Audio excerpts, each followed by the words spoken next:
Hello students, welcome back in NEET PYQ series. So आज का जो टॉपिक है वो न्यूटन लॉज ऑफ मोशन है, laws of motion of class 11th। और चालू करने से पहले ये आपको सबको बता देता हूँ कि फ़र्स्ट ऑफ ऑल यहाँ पे आने से पहले आप हमारे वन शॉट या लेसन प्लान या लास्ट मिनट रिवीजन जो वीडियोस हैं जो बना के रखे गए हैं हमारे चैनल पे, आप उनको गो थ्रू करें। फिर यहाँ पे आए तो ज़्यादा बेटर रहेगा, क्योंकि वहाँ पे हम लोगों ने क्वेश्चंस को फास्ट कैसे करते हैं, इंपॉर्टेंट थियरी क्या है, इंपॉर्टेंट क्वेश्चंस कैसे हैं, कितने कितने केसेस होते हैं पर चैप्टर, वो बना के रखे हुए हैं। तो first go through that and उसके बाद आप यहाँ पे आएँ तो इसमें जो लास्ट 10 to 11 ईयर्स में कौन से इंपॉर्टेंट क्वेश्चंस आए हुए हैं उसी को हम लोगों ने डिस्कस किया है कि एंड में एग्जामिनेशन में कॉन्फिडेंस रहे आप लोग को कि लास्ट मिनट रिवीजन आपको करने कौन से क्वेश्चंस हैं। ठीक है, तो विदाउट वेस्टिंग अवर टाइम हम लोग स्टार्ट करते हैं लॉज ऑफ मोशन के पीवाईक्यू नेट सीरीज। तो फर्स्ट क्वेश्चन है, a ball of mass 0.5 kg is drop from the certain height 10 meter. सो एक बॉल को ड्रॉप किया गया है 10 मीटर हाइट से, it strike the ground and rebound to the same height. So वो बॉल ग्राउंड को स्ट्राइक करता है और रिबाउंड सेम हाइट पे ही जाता है। सो सपोज हम यहाँ देखें,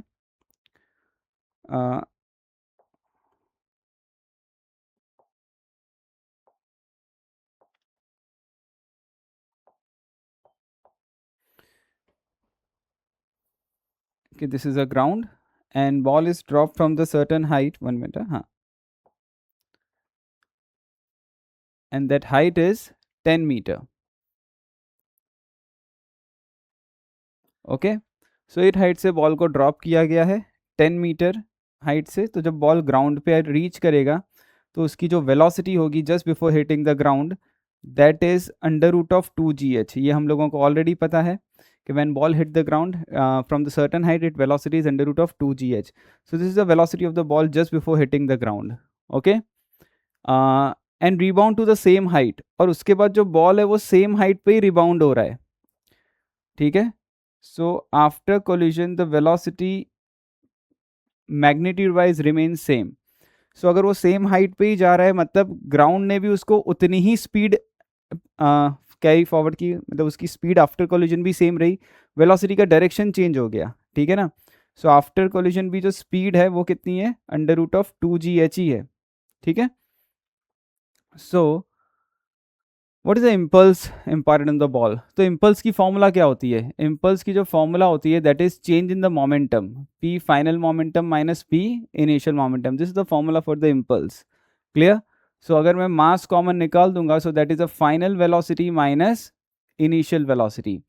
सो ये आपकी बेसिक फॉर्मूला आ जाएगी, that is final velocity minus initial velocity. और फाइनल वेलोसिटी सिर्फ हम मैग्नीट्यूड वाइज ही लिखें तो अपवर्ड डायरेक्शन को अगर मैं प्लस इमेजिन कर लेता हूँ, साइन कन्वेंशन लेना पड़ेगा मुझे यहाँ पे। मास यहाँ पे आपको दिया गया है 0.15 kg। ठीक है, और वेट अ मिनट, हाँ,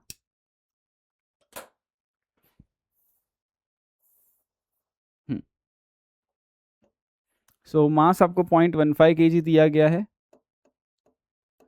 और फाइनल वेलोसिटी अपवर्ड को अगर हम प्लस लेते हैं तो under root of 2gh।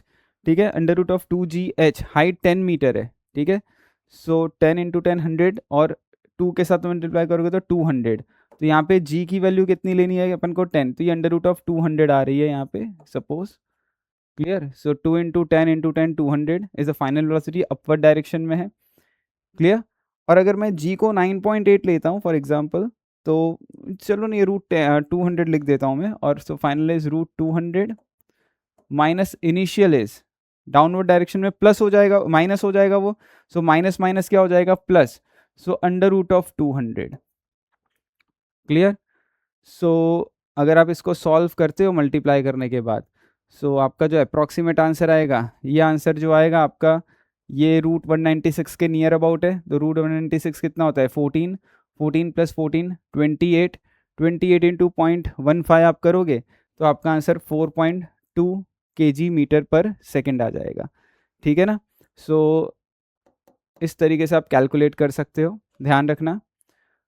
Okay, root 200 है, रूट 200 नियर अबाउट कितना आ रहा है आपका, 14 आ जाएगा, 14 प्लस 14 कितना हो जाएगा, 28, 28 इंटू 0.15 अगर आप करोगे तो ये आपका आंसर आ जाएगा। ठीक है ना, 28 इंटू, हाँ 4.2 kg/s आ जाएगा। अंडरस्टूड। तो एग्जाम में ऐसा नहीं √200 निकालने बैठ गए, ठीक है। अगर जी की वैल्यू आप 9.8 लोगे तो सीधा 196 आएगा, √196 आएगा, तो 14 हो जाएगा, यहाँ पे भी 14 हो जाएगा। यहाँ पे प्लस क्यों किया है? बिकॉज डाउनवर्ड डायरेक्शन को माइनस लिया है। अगर डाउनवर्ड को हम माइनस लेते हैं तो यहाँ पे माइनस सब्सिट्यूट करोगे तो माइनस माइनस क्या हो जाएगा? प्लस हो जाएगा, ठीक है। सो यहाँ पे आफ्टर कोलिजन और बिफोर कोलिजन स्पीड सेम है, उसका रीज़न है बिकॉज वो सेम हाइट तक ही गया हुआ है। Clear students? सो होपफुली आपको ये क्वेश्चन समझ में आया होगा।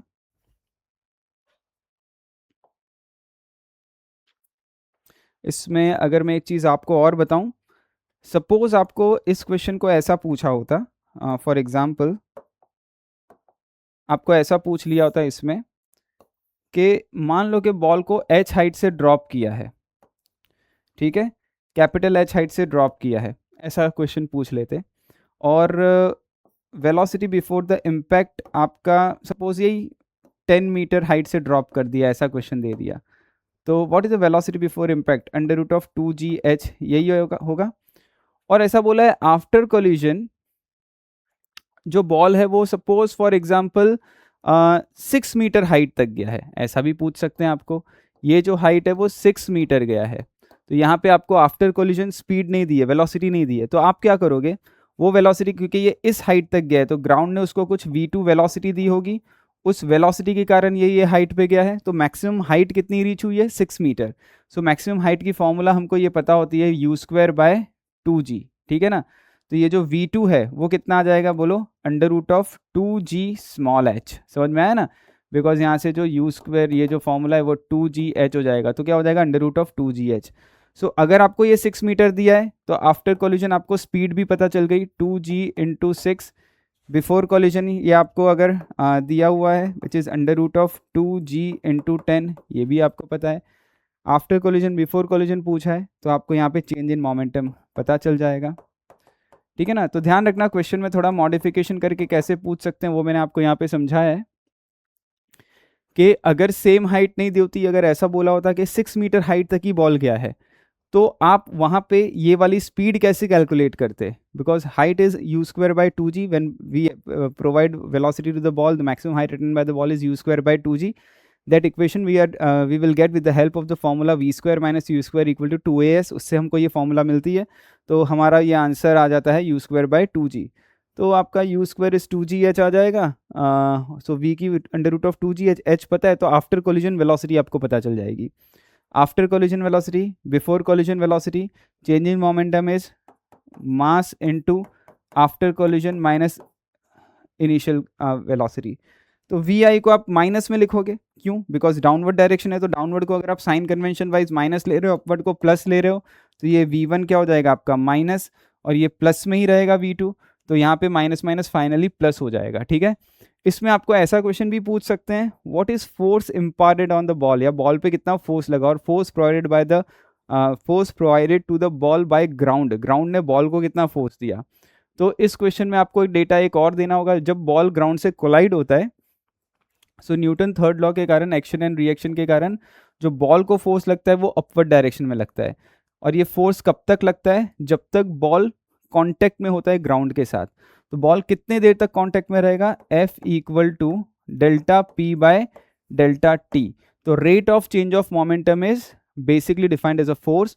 तो change in momentum that is impulse हम यहाँ से डिराइव कर लेते हैं, उसको यहाँ पे पुट कर दो, टाइम ऑफ कांटेक्ट दिया होगा, उतने टाइम ऑफ कांटेक्ट तक ही फोर्स लगेगा बॉल पे।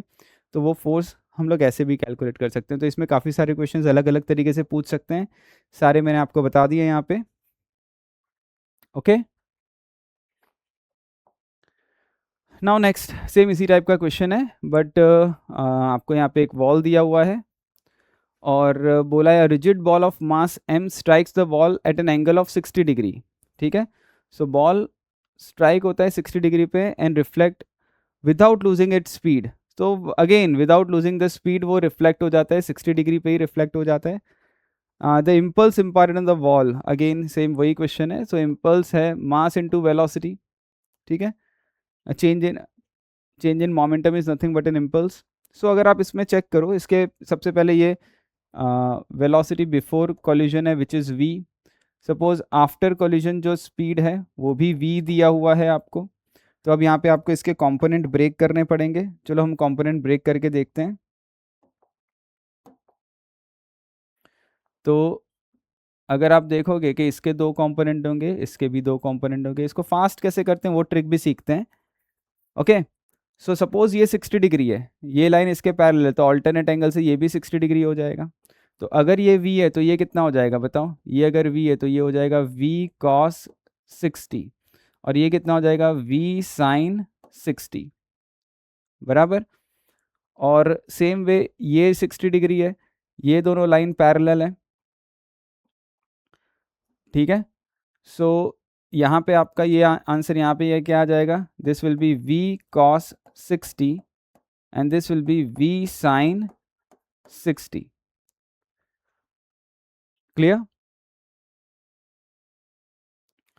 सो वीक, अब जब भी बॉल वॉल को हिट होगा, ध्यान रखना, तो हिटिंग टाइम पे बॉल इस तरीके से होगा, तो एक्शन एंड रिएक्शन फोर्स ऐसे लगेगा, ठीक है ना।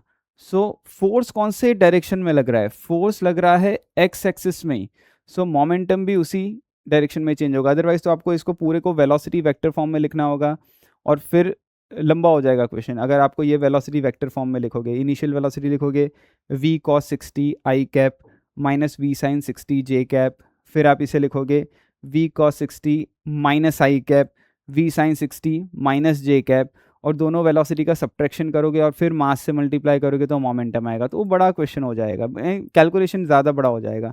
इससे इजी यही रखोगे कि जब बॉल वॉल को हिट करता है तो फोर्स एक्स एक्सिस में ही लग रहा है। अच्छा, अगर फोर्स एक्स एक्सिस में ही लग रहा है तो मोमेंटम भी चेंज एक्स एक्सिस में ही हुआ होगा। तो एक्स एक्सिस का मोमेंट वेलोसिटी चेंज कितना है ये चेक कर लो, ठीक है।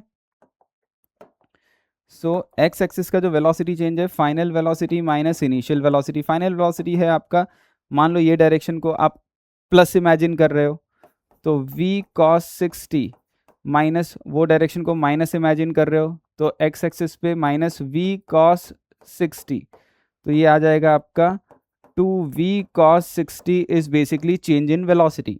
तो 2v cos 60 is change in velocity, इसको मास से मैं मल्टीप्लाई कर दूंगा तो क्या हो जाएगा बोलो, चेंज इन मोमेंटम हो जाएगा।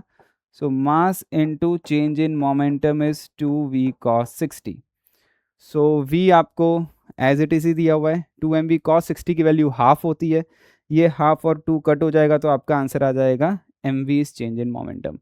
सेम वे इस क्वेश्चन में आपको फोर्स पूछा होता तो आप क्या करते, फोर्स के लिए वहाँ पे आपको ये कॉन्टैक्ट टाइम दिया होता, तो force is delta p by delta t, जैसे मैंने प्रीवियस क्वेश्चन में बताया, ठीक है ना। तो ये न्यूटन थर्ड लॉ से ये बड़ा फास्ट हो जाता है क्वेश्चन को, देखो बिकॉज मोमेंटम सिर्फ एक्स एक्सिस में ही चेंज होगा, वाई एक्सिस में मोमेंटम चेंज होने ही नहीं वाला, बिकॉज फोर्स एक्स एक्सिस पे ही लग रहा है यहाँ पे। होपफुली आपको ये अंडरस्टैंड आया होगा, क्वेश्चन समझ में आया होगा, ठीक है। नाउ नेक्स्ट देखते हैं। ओके हाँ, नाउ नेक्स्ट क्वेश्चन देखो, इन नेक्स्ट क्वेश्चन आपको क्या दिया हुआ है, एक स्प्रिंग ब्लॉक सिस्टम दिया हुआ है, sorry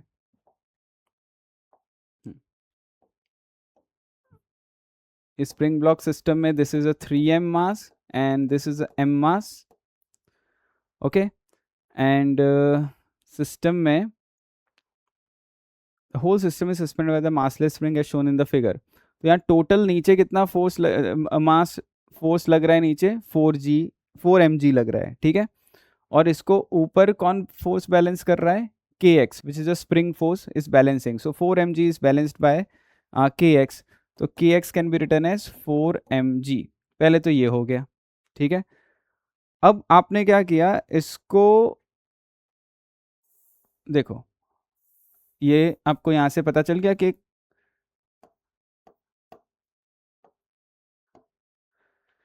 kx is equal to 4mg, क्योंकि अगर स्प्रिंग की जो रीडिंग आएगी स्प्रिंग बैलेंस की, वो kx is equal to 4mg बता रहा होगा। सो कभी कभी कुछ न्यूमेरिकल क्वेश्चंस में भी ऐसा करते हैं, आपको k की वैल्यू पता नहीं होती और ऐसा इक्विलिब्रियम में सिस्टम दिया होता है। सो ऐसा बोला होगा 4 kg mass is basically hanged on a spring, और स्प्रिंग कांस्टेंट नहीं दिया होगा, तो आप और इलोंगेशन दे दिया होगा, elongation of a spring is suppose for example 5 centimetre, तो के X is equal to 4mg हो जाएगा, तो उससे आपको k की वैल्यू आ जाएगी। तो ऐसे क्वेश्चंस भी आते हैं, ध्यान रखना, कभी कभी कोई क्वेश्चन में अगर k की वैल्यू हमको निकालनी होती है तो इस तरीके से हम निकाल सकते हैं। अब इस क्वेश्चन में क्या दिया हुआ है कि यहाँ पे सीधा इसको कट कर दिया गया है। जैसे कट कर दिया तो ये तो जी से नीचे चला गया, मतलब आंसर तो क्या आएगा इसका, ये इन दोनों में से एक होगा। अब ऑब्वियस बात है ऊपर वाला तो जी होगा ही नहीं, तो आंसर तो ए ही होना चाहिए। लेकिन देखते हैं आंसर ए कैसे होगा। अब यहाँ पे जो नीचे फोर्स लग रहा है वो 3 mg लग रहा है, ऊपर उस इंस्टेंट पे 4 mg लग रहा था, ठीक है ना। According to Newton third law 4 mg ऊपर लग रहा था, नीचे 3 mg लग रहा था, और 3 ma इज एन एक्सेलरेशन, ठीक है ना। तो ये कितना हो जाएगा बोलो आपका, mg is equal to 3 ma। Acceleration कितना हो गया आपका, g/3। तो ये आपका रिस्पेक्टिव आंसर आ गया, ठीक है। उस इंस्टेंट की बात है कि कौन सा acceleration just after the spring that 3 m mass of a block is cut, means this m block is removed from the system, then what must be the acceleration of this a। तो उसी instant पे इसको ऊपर, because वो उतना तो spring elongated है ही, मतलब उस पर उतना K X is equal to 4 mg लग ही रहा है, तो जैसे आपने उसको रिमूव किया तो सीधा ऊपर 4 mg लगा, नीचे 3 mg लग रहा है, तो ये एक्सेलरेशन होगा instantaneous acceleration. Clear.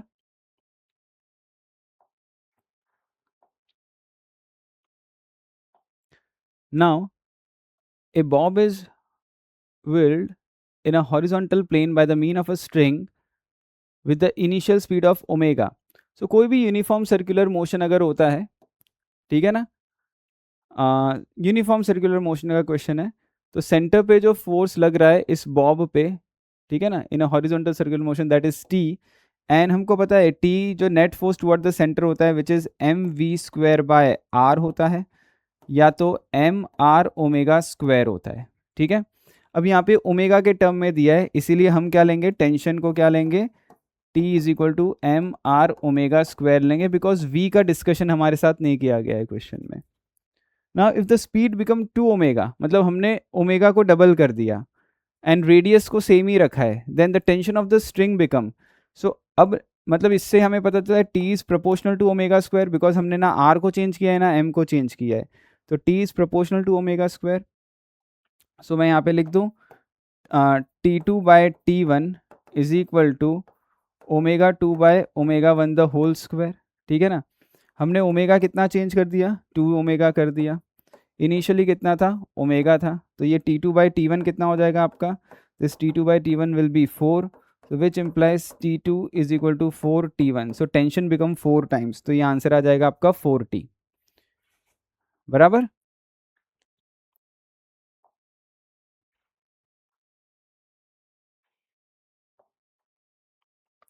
Now next,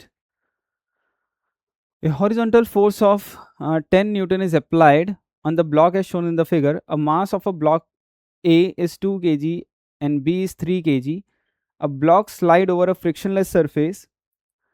The force exerted on A on B, मतलब इनके बीच का फोर्स निकालना है। ये सिंपल सा है कि ये ब्लॉक A है, ये ब्लॉक B है, इनके बीच का फोर्स आपको कैलकुलेट करना है। सपोज नॉर्मल रिएक्शन आपको निकालना है, ठीक है ना। The force exerted by the block A on B is, so आप सबसे पहले यहाँ पे एक फोर्स लगा रहे हो विच इज़ 10 न्यूटन, ये A एक्सेलरेशन से जा रहा होगा, तो डायरेक्टली पहले तो एक्सेलरेशन निकाल दो, net pull force upon total mass है 5, so acceleration of the system is 2 metre per second square. ऐसे सारे मैंने ब्लॉक डायग्राम आपको लॉज ऑफ मोशन के वन शॉट हैं या तो लेसन प्लान है उसमें बनाए हुए हैं मैंने, उसमें आप गो थ्रू कर सकते हो सारी FBD। तो एक्सेलरेशन हम डायरेक्टली कैसे निकालते हैं, हम इस पूरे सिस्टम को एक सिस्टम मान ले, दो ब्लॉक को एक सिस्टम मान लेते हैं, तो this force is acting on this 2 block, so acceleration is net pull force upon total mass, तो एक्सेलरेशन 2 आ गया। अब सिर्फ 2 kg बॉडी का या तो 3 kg बॉडी का FBD बना दो। सपोज मैं 3 kg बॉडी का FBD बनाता हूँ, तो ये न्यूटन थर्ड लॉ के हिसाब से नॉर्मल रिएक्शन फोर्स कहाँ लग रहा है, राइट हैंड साइड लग रहा है, एक्सेलरेशन भी इस डायरेक्शन में है, so n is equal to 3, acceleration is 2, n equal to ma हो जाएगा, 3a हो जाएगा, तो आपका आंसर आएगा 6, तो 6 Newton is the answer. This 6 Newton force is acting on the block 3 in the right direction and on block 2 in the left direction, ठीक है।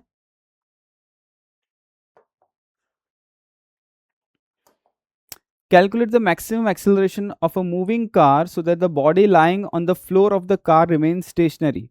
So ये अच्छा सा क्वेश्चन है। हम लोग इसको ऐसा इमेजिन करते हैं कि मान लो ये कार मूव हो रही है, ठीक है ना,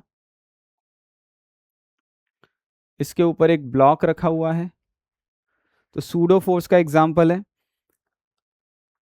ये कार इस एक्सेलरेशन ए से मूव हो रही है, ठीक है, तो इस ब्लॉक पे सूडो फोर्स इस डायरेक्शन में लगेगा, in the opposite direction of the motion, so this pseudo force is equal to M A यहाँ पे लगेगा, ठीक है। सो अगर pseudo force opposite direction of motion लगेगा तो यहाँ पे फ्रिक्शन इसको फॉरवर्ड डायरेक्शन में लगेगा, इस डायरेक्शन में फ्रिक्शन लगेगा। तो हमको ये पता है friction force is always less than और इक्वल टू लिमिटिंग फ्रिक्शन, तो फ्रिक्शन के सामने कौन सा है, pseudo force, so M A हो गया वो। लिमिटिंग फ्रिक्शन की वैल्यू क्या होती है, म्यू एस एन होती है, एन यहाँ पे क्या हो जाएगा, एम जी हो जाएगा, सो एन आपका एम जी हो जाएगा, ये एम और एम तो कैंसिल आउट हो जाएगा, तो एक्सेलरेशन म्यू एस, म्यू की वैल्यू कितनी है आपकी 0.15 इंटू जी, तो 0.15 इंटू जी 10, 1.5 आ गया आंसर, ध्यान रखना, clear. So your acceleration of the system, this car acceleration should be less than 1.5 metre per second square. अगर उससे ज़्यादा एक्सेलरेशन होगा तो सूडो फोर्स इतना ज़्यादा हो जाएगा कि ब्लॉक पीछे जाने लगेगा और यहाँ पे काइनेटिक फ्रिक्शन लगना चालू हो जाएगा, ठीक है। सो यहाँ पे जो फ्रिक्शन फोर्स है वो सूडो फोर्स को बैलेंस कर रहा है, clear.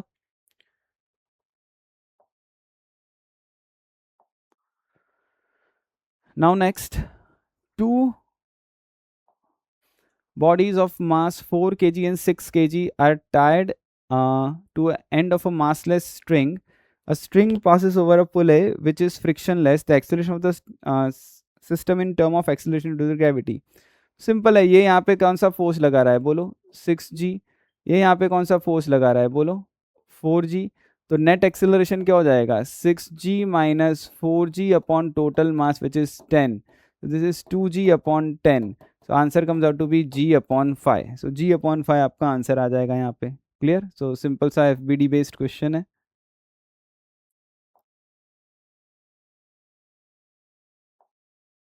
Now again a very famous theory, इसका डेरिवेशन हमने पहले भी किया है। ये क्वेश्चन में क्या दिया हुआ है आपको, देखो,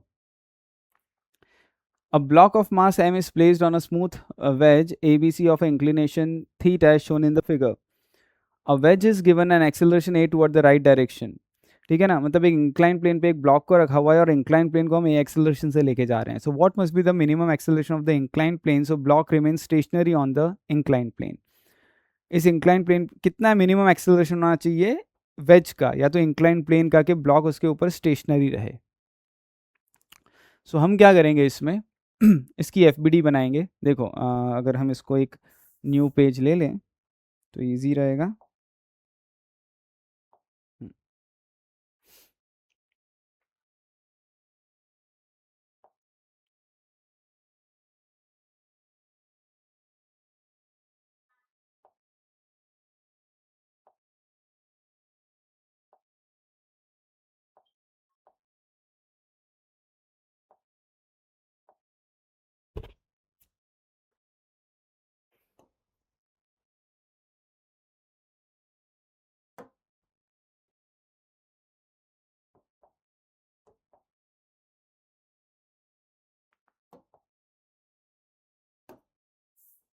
अब देखो, ये इंक्लाइन प्लेन है, इसके ऊपर एक ब्लॉक रखा हुआ है, ठीक है। इस इंक्लाइन प्लेन का एक्सेलरेशन a है।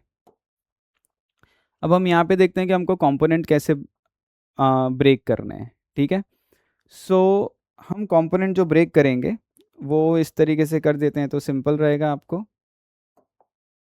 देखो सारे कंपोनेंट सूडो फोर्सेस ब्लॉक को यहाँ पे लगेगा, तो आप ऐसा भी कर सकते हो कि सूडो फोर्स इस डायरेक्शन में लगेगा तो सूडो फोर्स मतलब अब सारे कंपोनेंट ऐसे ब्रेक कर दो। मैं इस ब्लॉक की जगह क्या करता हूँ, एक पॉइंट ऑब्जेक्ट बना देता हूँ तो ईजी रहेगा आप लोगों को समझने के लिए। वेट, हाँ, एक कंपोनेंट ब्रेक का, हाँ, अब मैंने यहाँ पे एक ब्लॉक को एक पॉइंट ऑब्जेक्ट बना दिया। और कंपोनेंट ब्रेक कैसे करना है, तो कंपोनेंट हम ब्रेक करते हैं, मान लो ऐसे ब्रेक कर देते हैं, आप ऐसे भी कर सकते हो जैसे आपकी इच्छा हो। तो ये एक्सिस हो गया कंपोनेंट ब्रेक का। अब इस पर हम लिखते हैं कि एक्सेलरेशन पूरे सिस्टम का कहाँ पे है, इस डायरेक्शन में एक्सेलरेशन है, तो इसको सूडो फोर्स लगेगा एम ए यहाँ पे, तो मुझे अब एम ए को ब्रेक नहीं करना है, ठीक है ना। बिकॉज एम ए जो एक्सिस मैंने चुना है उसी एक्सिस पे ऑलरेडी है, ठीक है ना। इस पर ध्यान रखना, अगर डिटेल चाहिए वीडियो तो वन शॉट पे जाके देख लेना या लेसन प्लान हमारा देख लेना, उसमें आपको मिल जाएगा। वन शॉट लेसन प्लान सब एक ही है, ओके। ये एम हो गया, तो एम को भी मुझे नॉर्मली ब्रेक नहीं करना, ठीक है। हाँ, अब normal reaction perpendicular surface N यहाँ पे लगेगा, तो एन के कंपोनेंट मुझे ब्रेक करने पड़ेंगे। तो ये अगर थीटा है, ओके, तो ये 90 माइनस थीटा होगा, तो ये अगेन थीटा हो जाएगा, तो ये 90 माइनस थीटा होगा, तो ये वापस से थीटा हो जाएगा, बराबर। Theta 90 minus theta, theta 90 minus theta, theta, तो ये कितना हो जाएगा बोलो, n cos theta, this will be n sin theta, as system has to be in equilibrium, so n sin theta balances ma and n cos theta balances mg। इन दोनों का ratio ले लो, तो tan theta equal to a by G, so a comes out to be g tan theta. तो ये acceleration होना चाहिए इस इंक्लाइंड प्लेन का, तो ब्लॉक क्या रहेगा, स्टेशनरी रहेगा, ओके। तो आंसर आ जाएगा g tan थीटा। नाउ ये वापस से repeat, if one end of the string of length L is connected to the particle of mass m, इसमें बहुत सारे बच्चे मिस्टेक करके आते हैं, ध्यान रखना। बड़ा इजी सा क्वेश्चन है बट मिस्टेक हो जाती है। If one end of the string of length L is connected to the particle of mass m and another end is connected to the small peg of smooth horizontal table, if a particle move in a circle with a speed of u, the net force on the particle directed toward the center will be t। तो t क्या मतलब, क्या होगा answer, तो इसका answer t होगा, zero नहीं होगा। कोई बच्चा क्या सोचता है कि सर पार्टी, जैसे मान लो कि ये टेबल पे है, यहाँ पे ये ऑब्जेक्ट है, तो इस पे ये बॉडी है, हाँ, मास m की, तो इसको सेंटर पे कितना फोर्स लग रहा है, सेंटर पे तो t लग रहा है ना, ठीक है। सेंटर पे जो फोर्स लग रहा है t, और वो t is equal to M R omega square होगा या M V square by R होगा, ठीक है। सो ध्यान रखना, पर्सपेक्टिव इसका ऐसा है, नेट फोर्स जीरो कब होता, कि ये मूव ही नहीं कर रहा होता, सर्कुलर मोशन में ही नहीं होता। मान लो ये ऑब्जेक्ट है भाई, सर्कल में रख दिया है इसको, लेकिन ये सर्कुलर मोशन ही नहीं कर रहा है, ठीक है ना। और मान लो तो सेंटर पे कोई फोर्स ही नहीं, मतलब नेट, ऑब्वियस बात है। कुछ बच्चे इसको ऐसा सोचते हैं कि सर यहाँ पे टी लग रहा है, यहाँ पे एम आर ओमेगा स्क्वायर लग रहा है, ठीक है ना, वो सेंट्रीफ्यूगल फोर्स के हिसाब से, तो नेट फोर्स तो जीरो हो गया। भाई net force toward the center होता है, हम पर्सपेक्टिव देखते हैं कि हम अगर बाहर से देख रहे हैं, ध्यान रखना बच्चों, अगर हम बाहर से देख रहे हैं तो सेंटर पे जो फोर्स लग रहा है वो टेंशन लग रहा है, और tension is equal to M R omega square लग रहा है, और नेट फोर्स टी है उस पर, जीरो नहीं है। जीरो होने का मतलब क्या हो गया कि भाई ये सर्कुलर मोशन ही नहीं कर रहा है, तो टेंशन जीरो हो गया। ध्यान रखना, कुछ बच्चे ऐसा एग्जाम में आंसर लिख के लाते हैं, ओके। अगर सर्कुलर मोशन कर रहा है तो net force toward the centre होना चाहिए, which has to be T in this case, and it has to be equal to either M V square by R और M R omega square, okay students. So आज का ये session अपना complete हुआ। और भी अगर ऐसे क्वेश्चंस आपको देखने हैं तो हमारे वीडियो पे जा सकते हो आप, वन शॉट पे चले जाओ या तो लेसन प्लान पे, कहीं हमने वन शॉट लिखा हुआ है, कहीं लेसन प्लान लिखा हुआ है, ठीक है ना। सो 11th के सारे और बनाए हुए हैं, आप उस पर जाके चेक कर सकते हैं, ठीक है। Okay, thank you.